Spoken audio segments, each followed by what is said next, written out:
Hello everyone, and thanks for joining me here.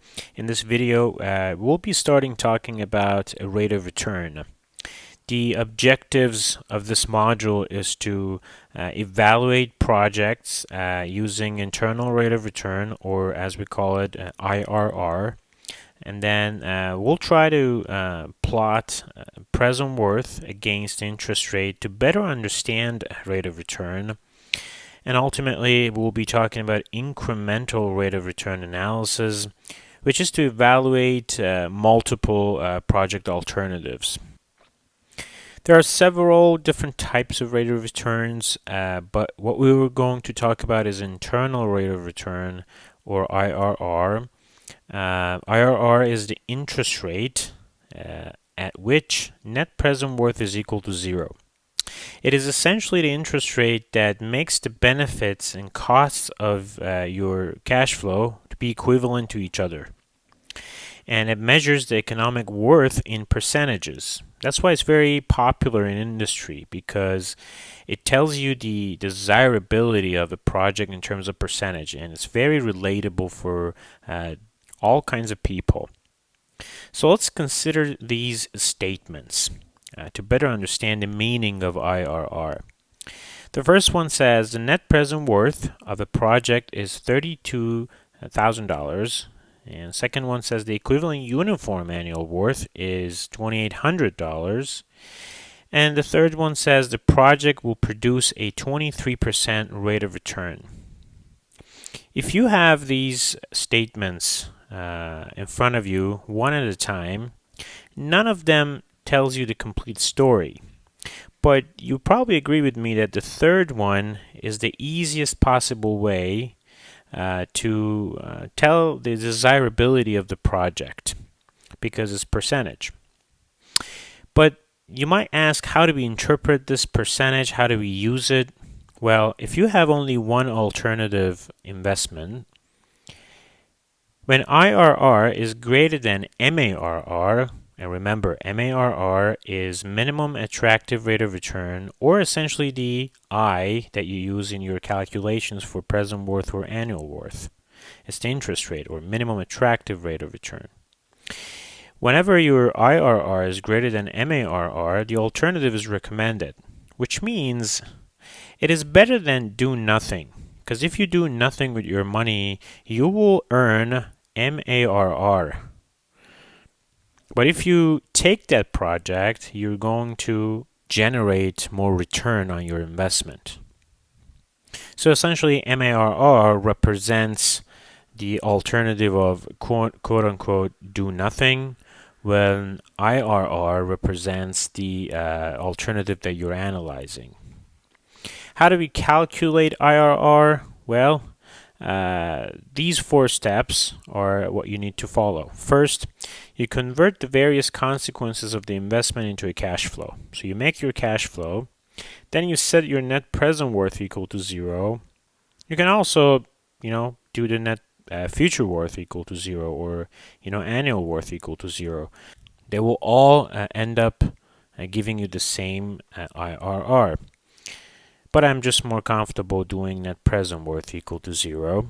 And then you solve the cash flow for the unknown value of I. You don't know the I in advance. You set the net present worth equal to zero, and you solve for I.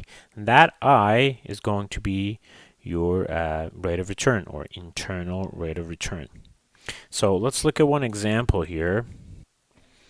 This one says a company invests $10,000 in a computer that saves them $4,021 in labor every year for 3 years. What is the internal rate of return? It's a very simple cash flow.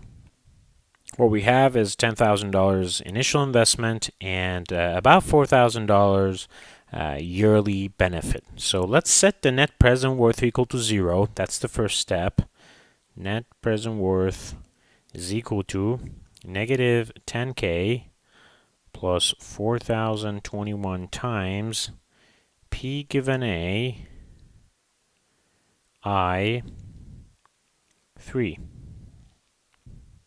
equals to 0.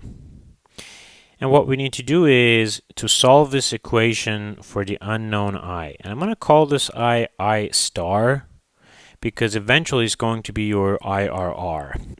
So if you want to solve for this factor, this P given A I star 3 be equal to 10,000 divided by 4,021. That is equal to 2.487. Now, we should solve this for the unknown I here. And how do we do that? One way to do it is using the factors table, and we go to the factor table and we look at the P given A factor and see when is it equal to 2.487, at what interest rate. So here we are at the factors tables. Now we need to look at P given A, and when n is equal to 3. When n is equal to 3, P given A is here at 0.25%. Well, as you move to the next table, and this is at 0.5%, we see that we're getting closer to the P given A that we want. So we keep moving down here until on the 10% table. Here we see that P given A is equal to 2.48. So we can say that I star is equal to 10%. And that is the IRR. The other way to do this is to not use the factors table, and instead we use the formula of P given A. And that factor is and using the formula and set that equal to 2.487, we can solve for I. And that will give you also I of 10%, and that's your IRR. Some important insights about internal rate of return is that as IRR increases, as your I star increases, what happens to P given A? Well, if I goes up, the P given A goes down. And that means to achieve the same revenue, to achieve the same A, we need smaller investment. You need smaller P.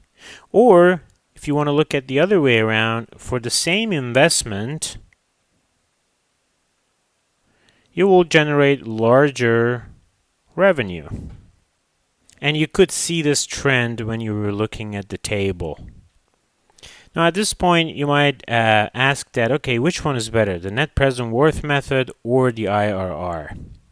Well, the net present worth shows you the scale of profit in terms of dollar value, and a lot of time that is something that you're looking for or your boss is looking for. But IRR simplifies the project to a single percentage, to a single number. It does not show the scale in terms of dollar value, and it has some limitations. The limitations are it's not effective for projects with mixture of multiple positive and negative cash flows. So as your cash flow gets more complicated, calculating IRR is a little bit more difficult, and it's also not effective when there is a changing MARR over time. So these are some limitations, but in general, it's very powerful in representing the desirability of an investment project.